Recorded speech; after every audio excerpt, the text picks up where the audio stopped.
Alright guys, Will Levy here with my mate Steve Bailey. We've just been having a bit of a play with some exercise and I've come up with something a little bit innovative that we thought we'd show you guys. So, one of our first progressions when we're teaching a client how to go through a row, we generally start with a cable row, get them in a fixed position and an open chain movement. Lets them work on that good scapular retraction, proper shoulder mechanics. So our standard row might be something like this. Just half kneeling on the down leg side. Steve holds that strict half kneeling posture, goes through his row, right? And we work people through that. So from there, just a little tweak. We've just opened up the angle a little bit. So what this does, it's going to necessitate that you drop the load quite a bit. But now, we kind of just put people out into more of that scap plane, that angle row.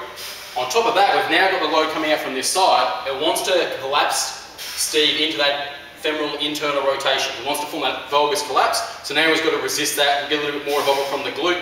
It just really sort of self-limits that half kneeling position that he's in. Okay, so working through that one was a nice little variation he's come up with.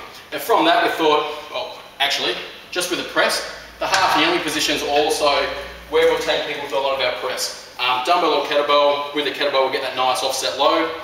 And we can do this on either the down leg side or the up leg side. Different benefits, different levels of stability.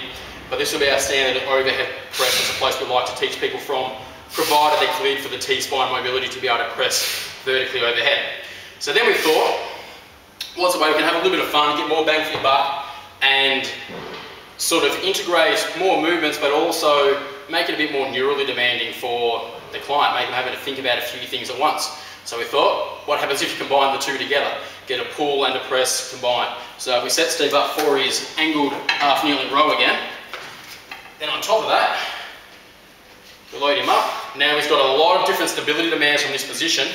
The cable's trying to pull him forward into flexion. He's got to resist that, not lean too far back, stay in that centered hip position. The kettlebell's off to the other side, pulling him over that up hip. He has to resist that. It's also got an anterior loading, so his anterior core is going to kick in. And now we just alternate the two movements. So the row, lets it out, press. Nice, and you see he's working pretty hard here with fairly moderate weights initially, just because of those stability demands from the two different actions and alternating sides. Right, so pull and a press, left and right, and you see pretty challenging. We haven't even got a name for that yet, but you can have a play with that. Some sort of integrated half kneeling, angled row and kettlebell press. Rolls right off the tongue. If you come up with a name, let us know.